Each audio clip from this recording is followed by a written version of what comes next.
ओम शांति। आज 11 दिसंबर 2020 की मुरली में बाबा ने कहा, मीठे बच्चे, Madhuban holiest of the Holi बाप का घर है। यहाँ तुम किसी भी पतित को नहीं ला सकते। आज की मुरली का प्रश्न है, इस ईश्वरीय मिशन में जो पक्के निश्चय बुद्धि है उनकी निशानियाँ क्या होगी। प्रश्न का उत्तर बाबा ने दिया, पहला, वे स्तुति निंदा सब में धीरज से काम लेंगे। 2, क्रोध नहीं करेंगे। 3, किसी को भी दैहिक दृष्टि से नहीं देखेंगे, आत्मा को ही देखेंगे, आत्मा होकर बात करेंगे। 4, स्त्री पुरुष साथ में रहते कमल फूल समान रहेंगे। 5, किसी भी प्रकार की तमन्ना इच्छा नहीं रखेंगे। आज की मुरली का गीत है, जले न क्यों परवाना। अब सुनते हैं मुरली विस्तार से। ओम शांति। रूहानी बच्चों प्रति रूहानी बाप समझा रहे हैं, अर्थात भगवान पढ़ा रहे हैं रूहानी स्टूडेंट को। उन स्कूलों में जो बच्चे पढ़ते हैं उन्हें कोई रूहानी स्टूडेंट नहीं कहेंगे, वे तो है ही आसुरी विकारी संप्रदाय के। आगे तुम भी आसुरी अथवा रावण संप्रदाय के थे। अब राम राज्य में चलने के लिए 5 विकारों रूपी रावण पर जीत पाने का पुरुषार्थ कर रहे हो। ये जो नॉलेज प्राप्त नहीं करते उन्हों को समझाना पड़ता है। तुम रावण राज्य में हो, खुद समझते नहीं है। तुम अपने मित्र संबंधियों आदि को कहते हो हम बेहद के बाप से पढ़ते हैं, तो ऐसे नहीं कि वह निश्चय करते हैं। भाई ऐसा बोलते हैं मित्र संबंधी आदि को कि हम बेहद के बाप से पढ़ते हैं, तो ऐसे नहीं है कि वह निश्चय करते हैं। कितना भी बाप कहे या भगवान कहे तो भी निश्चय नहीं करते। नए को तो यहाँ आने का हुक्म नहीं है। बिगर चिट्ठी व बिगर पूछे तो कोई आ भी नहीं सकते, परंतु कहाँ कहाँ कोई आ जाते हैं, यह भी कायदे का उल्लंघन है। एक एक का पूरा समाचार नाम आदि लिख पूछना होता है, इनको भेज देवें। फिर बाबा कहते भले भेज दो। अगर आसुरी पतित दुनिया के स्टूडेंट होंगे तो बाप समझाएंगे, वह पढ़ाई तो विकारी पतित पढ़ाते हैं, यह ईश्वर पढ़ाते हैं। उस पढ़ाई से पाई पैसे का दर्जा मिलता है। भल कोई बहुत बड़ा इम्तिहान पास करते हैं, फिर कहाँ तक कमाते रहेंगे। विनाश तो सामने खड़ा है। नेचुरल कैलेमिटीज भी अब सब आने वाली है, यह भी तुम समझते हो। जो नहीं समझते हैं उन्हों को बाहर विजिटिंग रूप में बिठाए समझाना होता है। यह है ईश्वरीय पढ़ाई। इसमें निश्चय बुद्धि ही विजयंती होंगे, अर्थात विश्व पर राज्य करेंगे। रावण संप्रदाय वाले तो यह जानते नहीं। इसमें बड़ी खबरदारी चाहिए। परमिशन बिगर कोई भी अंदर आ नहीं सकता। यह कोई घूमने फिरने की जगह नहीं है। थोड़े समय में कायदे कड़े हो जाएंगे, क्योंकि यह है holiest of the holy. Shiv Baba को इंद्र भी कहते हैं ना, यह इंद्र सभा है। 9 रत्न अंगूठी में भी पहनते हैं ना। उन रत्नों में नीलम भी होता है, पन्ना माणिक भी होता है। यह सब नाम रखे हुए हैं। परियों के भी नाम है ना। तुम परियां उड़ने वाली आत्माएं हो, तुम्हारा ही वर्णन है, परंतु मनुष्य इन बातों को कुछ भी समझते नहीं है। अंगूठी में भी रत्न जब डालते हैं तो उनमें कोई पुखराज, नीलम, पैरूज भी होते हैं। कोई का दाम 1000 रुपया तो कोई का दाम 10-20 रुपया भी होता है। बच्चों में भी नंबरवार है। कोई तो पढ़कर मालिक बन जाते हैं, कोई तो पढ़कर मालिक बन जाते हैं, कोई फिर पढ़कर दास दासिया बन जाते हैं। तो बाबा कहते हैं नंबरवार है ये। राजधानी स्थापन होनी है ना, राजधानी स्थापन होती है ना, तो बाप बैठ पढ़ाते हैं। इंद्र भी उनको ही कहा जाता है। यह ज्ञान वर्षा है। ज्ञान तो सिवाय बाप के कोई दे न सके। बाप के सिवाय बाबा कहते हैं कोई ज्ञान नहीं दे सकता। तुम्हारी एम ऑब्जेक्ट ही यह है। अगर निश्चय हो जाए कि ईश्वर पढ़ाते हैं, फिर वह पढ़ाई को छोड़ेंगे नहीं।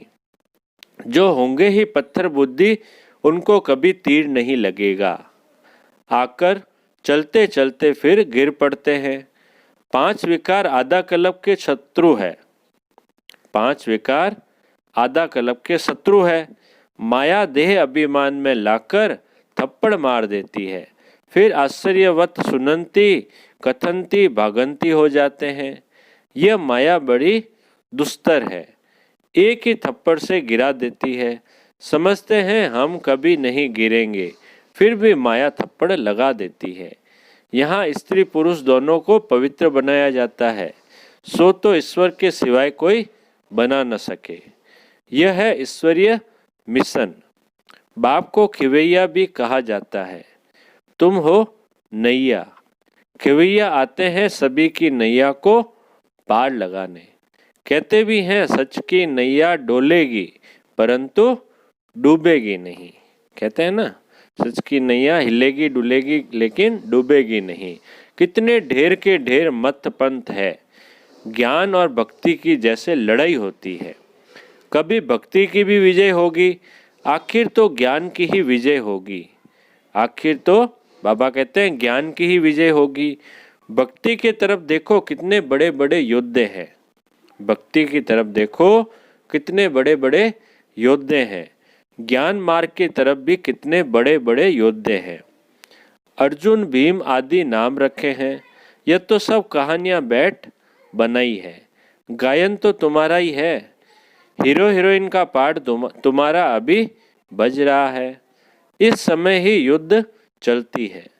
तुम्हारे में भी बहुत है जो इन बातों को बिल्कुल समझते नहीं हैं। जो अच्छे अच्छे होंगे उनको ही तीर लगेगा। थर्ड क्लास तो बैठ न सके। दिन प्रतिदिन बहुत कड़े कायदे होते जाएंगे। पत्थर बुद्धि जो कुछ नहीं समझते उनको तो यहाँ बैठना भी बेकायदे है। यह हाल होलीएस्ट ऑफ होली है। पॉप को होली कहते हैं। यह तो बाप है होलीएस्ट ऑफ होली। बाप कहते हैं इन सभी का मुझे कल्याण करना है। यह सब विनाश हो जाने वाले हैं। यह भी कोई सब थोड़े ही समझते हैं, बस सुनते हैं, परंतु एक कान से सुन दूसरे कान से निकाल देते हैं। न कुछ धारण करते हैं, न कुछ धारण करते हैं, न कराते हैं। ऐसे गूंगे बहरे भी बहुत है। बाप कहते हैं hear no evil see no evil. वह तो बंदर का चित्र दिखाते हैं, परंतु यह तो मनुष्यों के लिए कहा जाता है। मनुष्य इस समय बंदर से भी बदतर है। नारद की भी कहानी बैठ बनाई है। उनको बोला तुम अपनी शक्ल तो देखो, 5 विकार तो अंदर में नहीं है। जैसे साक्षात्कार होता है, हनुमान का भी साक्षात्कार होता है ना। बाप कहते हैं कल्प कल्प यह होता है। सत्युग में यह कुछ भी बातें होती नहीं। यह पुरानी दुनिया ही खत्म हो जाएगी। जो पक्के निश्चय बुद्धि है वह समझते हैं कल्प पहले भी हमने ये राज्य किया था। बाप कहते हैं बच्चे अब देवी गुण धारण करो, कोई बेकायदे काम नहीं करो। स्तुति निंदा सब में धीरज धारण करना है, क्रोध नहीं होना चाहिए। तुम कितने ऊंच स्टूडेंट हो। भगवान बाप पढ़ाते हैं, वह डायरेक्ट पढ़ा रहे हैं, फिर भी कितने बच्चे भूल जाते हैं क्योंकि साधारण तन है ना। बाप कहते हैं देहधारी को देखने से तुम इतना उठ नहीं सकेंगे। आत्मा को देखो। आत्मा या भ्रकुटी के बीच रहती है। आत्मा सुनकर कान हिलाती है। हमेशा आत्मा से बात करो। तुम आत्मा इस शरीर रूपी तख्त पर बैठी हो। तुम तमो प्रधान थी, अब सतो प्रधान बनो। अपने को आत्मा समझ बाप को याद करने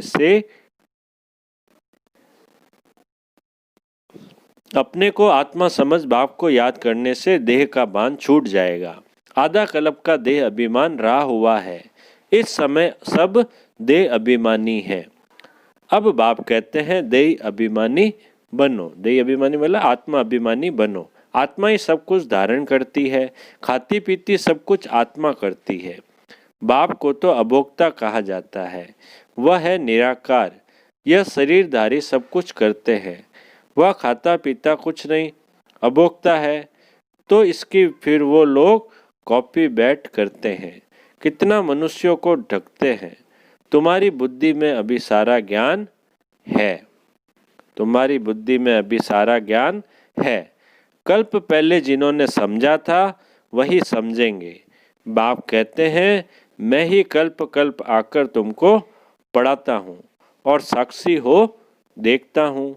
नंबरवार पुरुषार्थ अनुसार जो पढ़ा था वही पढ़ेंगे। टाइम लगता है, कहते हैं कलयुग अभी 40,000 वर्ष शेष है, तो घोर अंधियारे में है ना। इसको अज्ञान अंधियारा कहा जाता है। भक्ति मार्ग और ज्ञान मार्ग में रात दिन का फर्क है, यह भी समझने की बातें हैं। बच्चे बड़ी खुशी में डूबे हुए रहने चाहिए। सब कुछ है, कोई तमन्ना नहीं। जानते हैं कल्प पहले मिसल हमारी सब कामनाएं पूरी होती है, इसलिए पेट भरा रहता है। जिनको ज्ञान नहीं उनका थोड़ी पेट भरा रहेगा। कहा जाता है खुशी जैसी खुराक नहीं, जन्म जन्मांतर की राजाई मिलती है। दास दासी बनने वालों को इतनी खुशी नहीं रहेगी। पूरा महावीर बनना है, माया हिला न सके। बाप कहते हैं आँखों की बड़ी संभाल रखनी है। क्यों? क्योंकि सब लफड़ा आँखों का है। क्रिमिनल दृष्टि न जाए, स्त्री को देखने से चलायमान हो जाते हैं। अरे तुम तो भाई बहन कुमार कुमारी हो ना, फिर कर्मेंद्रिया चंचलता क्यों करती? बड़े बड़े लखपति करोड़पति को भी माया खलास कर देती है, गरीबों को भी माया एकदम मार डालती है। फिर कहते बाबा हमने धक्का खाया। अरे 10 वर्ष के बाद भी हार खा ली, अब तो पाताल में गिर पड़े। अंदर में समझते हैं इनकी अवस्था कैसी है। कोई कोई तो बड़ी अच्छी सर्विस करते हैं। बाबा कहते हैं कोई कोई बच्चे ऐसे होते हैं बाबा के जो बहुत ही अच्छी सर्विस करते हैं। कन्याओं ने भी भीष्म पितामह आदि को बाण मारे हैं ना, मारा था ना, बताते हैं ना महाभारत में। कन्या है वो मारती है भीष्म पितामह को बाण। गीता में थोड़ा बहुत है, यह तो है ही भगवानु वाच। अगर कृष्ण भगवान ने गीता सुनाई तो फिर ऐसा क्यों कहते मैं जो हूँ जैसा हूँ कोई विरला जानते। कृष्ण ने अगर भगवान गीता सुनाई तो ऐसा नहीं बोलते ना, उनको सब जानते हैं। कृष्ण यहाँ होता तो पता नहीं क्या कर देते। कृष्ण का शरीर तो होता ही है सतयुग में। यह नहीं जानते कि कृष्ण के बहुत जन्मों के अंत के शरीर में मैं प्रवेश करता हूँ। कृष्ण के आगे तो झट सब भाग जाएं, कृष्ण के आगे तो झट सब भाग आए। पोप आदि आते हैं तो कितना झुंड जाकर इकट्ठा होता है। मनुष्य थोड़ी समझते हैं कि इस समय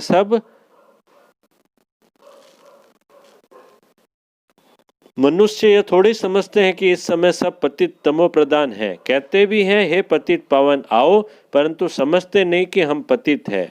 बच्चों को बाप कितना अच्छी रीति समझाते हैं। बाबा की बुद्धि को सब सेंटर्स के अनन्य बच्चों तरफ चली जाती है। जब जास्ती अनन्य बच्चे यहाँ आते हैं तो फिर यहाँ देखता हूँ, नहीं तो बार में बच्चों को याद करना पड़ता है। उनके आगे ज्ञान डांस करता हूँ।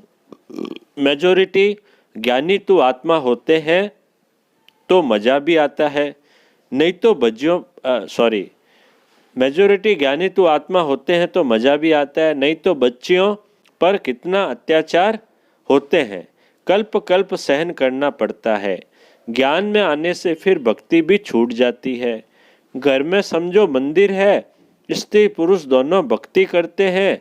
स्त्री को ज्ञान की चटक लग जाती है और भक्ति छोड़ देती है तो कितना हंगामा हो जाएगा। विकार में भी न जाए, शास्त्र आदि भी न पढ़े तो झगड़ा होगा ना। इसमें विघ्न बहुत पड़ते हैं और सत्संग में जाने के लिए रोकते नहीं हैं। यह है पवित्रता की बात। पुरुष तो नहीं रह सकते तो जंगल में चले जाते, स्त्रियां कहाँ जाएं? स्त्रियों के लिए वह समझते हैं नरक का द्वार है। बाप कहते हैं यह तो स्वर्ग का द्वार है। तुम बच्चियां अभी स्वर्ग स्थापन करती हो, इनसे पहले नरक का द्वार थी, अभी स्वर्ग की स्थापना होती है। सत्युग है स्वर्ग का द्वार, कलयुग है नरक का द्वार। यह समझ की बात है। तुम बच्चे भी नंबरवार पुरुषार्थ अनुसार समझते हो। बल पवित्र तो रहते हैं, बाकी ज्ञान की धारणा नंबरवार होती है। तुम तो वहां से निकलकर यहाँ आकर बैठे हो, परंतु अब तो समझाया जाता है ग्रस्त व्यवहार में रहना है। उन्हों को तकलीफ होती है, यहाँ रहने वालों के लिए तो कोई तकलीफ नहीं है। तो बाप समझाते हैं कमल फूल समान ग्रस्त व्यवहार में रहते पवित्र रहो, सो भी इस अंतिम जन्म की बात है। ग्रस्त व्यवहार में रहते हुए अपने को आत्मा समझो। आत्मा ही सुनती है, आत्मा ही यह बनी है। आत्मा ही जन्म जन्मांतर भिन्न भिन्न ड्रेस पहनती आई है। अब हम आत्माओं को वापस जानना है, बाप से योग लगाना है। मूल बात है यह। बाप कहते हैं मैं आत्माओं से बात करता हूँ। आत्मा प्रकृति के बीच रहती है, इन आर्गन्स द्वारा सुनती है।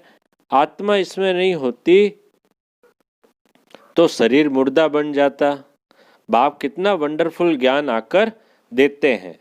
परमात्मा बिगड़ तो ये बातें कोई समझा न सके। सन्यासी आदि कोई आत्मा को थोड़ी देखते हैं, वह तो आत्मा को परमात्मा समझते हैं। दूसरा फिर कहते आत्मा में लेप छेप नहीं रहता लगता है, शरीर को धोने गंगा में जाते हैं। यह नहीं समझते आत्मा ही पतित बनती है, आत्मा ही सब कुछ करती है। बाप समझाते रहते हैं यह मत समझो हम फलाना हूँ, यह फलाना है, नहीं, सब आत्मा है। जाति पाति का कोई भेद नहीं रहना चाहिए। अपने को आत्मा समझो। गवर्नमेंट कोई धर्म को नहीं मानती, यह सब धर्म तो देह के हैं, परंतु सब आत्माओं का बाप तो एक ही है। देखना भी आत्मा को है। सभी आत्माओं का स्वधर्म शांत है। अच्छा अच्छा बाप दादा बोले, मीठे मीठे सिकिल अदे बच्चों प्रति माता पिता बाप दादा का याद प्यार और गुड मॉर्निंग। रूहानी बाप की रूहानी बच्चों को नमस्ते। हम रूहानी बच्चों की रूहानी बाप दादा को याद प्यार, गुड मॉर्निंग और नमस्ते नमस्ते नमस्ते सदा रहेंगे हंसते हंसते, बन जाएंगे फरिश्ते। वाह बाबा वाह, वाह मेरा भाग्य। अब सुनते हैं धारणा के लिए मुख्य सार। पहला पॉइंट है जो बात काम की नहीं है उसे एक कान से सुन दूसरे से निकाल देना है। Hear no evil. बाप जो शिक्षाएं देते हैं उसे धारण करना है। धारणा के लिए दूसरा पॉइंट बाबा ने दिया, कोई भी हद की तमन्नाएं नहीं रखनी है, आंखों की बड़ी संभाल रखनी है, क्रिमिनल दृष्टि न जाए, कोई भी कर्मेंद्रिय चलायमान न हो, खुशी से भरपूर रहना है। अब सुनते हैं मीठे बाबा का मीठा वरदान। अटेंशन रूपी धृत द्वारा आत्मिक स्वरूप के सितारे की चमक को बढ़ाने वाले आकर्षण मूर्त भव। अटेंशन रूपी धृत द्वारा आत्मिक स्वरूप के सितारे की चमक को बढ़ाने वाले आकर्षण मूर्त भव। विस्तार है, जब बाप द्वारा नॉलेज द्वारा आत्मिक स्वरूप का सितारा चमक गया तो बुझ नहीं सकता, लेकिन चमक की परसेंटेज कम और ज़्यादा हो सकती है। यह सितारा सदा चमकता हुआ सबको आकर्षित तब करेगा जब रोज अमृत वेले अटेंशन रूपी धृत डालते रहेंगे। जैसे दीपक में धृत डालते हैं तो वह एक रस जलता है, ऐसे संपूर्ण अटेंशन देना अर्थात बाप के सर्व गुण व शक्तियों को स्वयं में धारण करना। इसी अटेंशन से आकर्षण मूर्त बन जाएंगे। आज का स्लोगन है, बेहद की वैराग्य वृत्ति द्वारा साधना के बीज को प्रत्यक्ष करो। बेहद की वैराग्य वृत्ति द्वारा साधना के बीज को प्रत्यक्ष करो। अच्छा, ओम शांति।